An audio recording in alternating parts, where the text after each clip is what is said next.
Welcome back to Western Relations.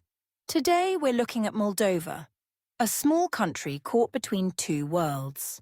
And after its latest election, the stakes could not be higher. Moldova's Action and Solidarity Party, or PAS, just won a majority in parliament.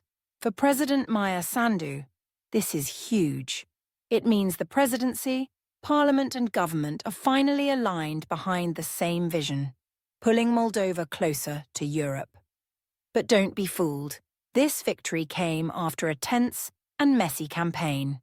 Fake bomb threats, Russian money flooding in through banned parties and endless waves of disinformation. The pro-Russian bloc, led by Igor Dodon, came second, and they've already denounced the results. Moscow is amplifying those claims, pushing the idea that Moldova's democracy is compromised. And then there's Transnistria.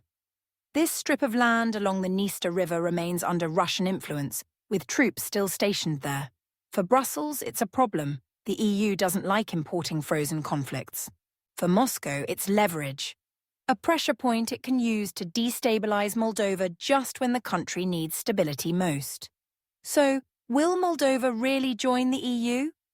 Not anytime soon. Brussels has accepted Moldova as a candidate, but the accession process is painfully slow.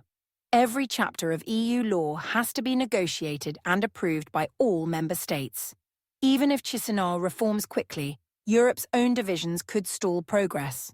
At home, Moldova still faces deep problems: corruption, weak institutions, rural poverty, and an economy heavily dependent on remittances. Unless Sandu's government can deliver improvements in daily life, public support for the EU track could fade. And that's exactly what Moscow is hoping for. So what comes next? There are a few possibilities.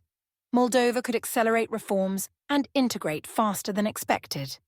It could stagnate, stuck between corruption and EU hesitation.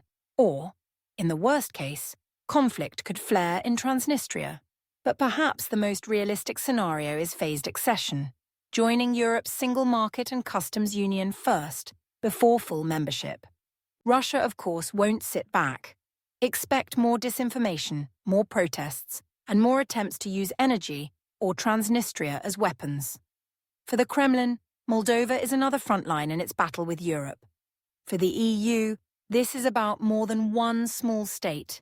It's about proving that Europe can extend stability and security to its eastern edge. Moldova has shown courage by voting for Europe. Now the question is whether Brussels will show commitment, or whether hesitation will hand Moscow another chance. Thanks for watching.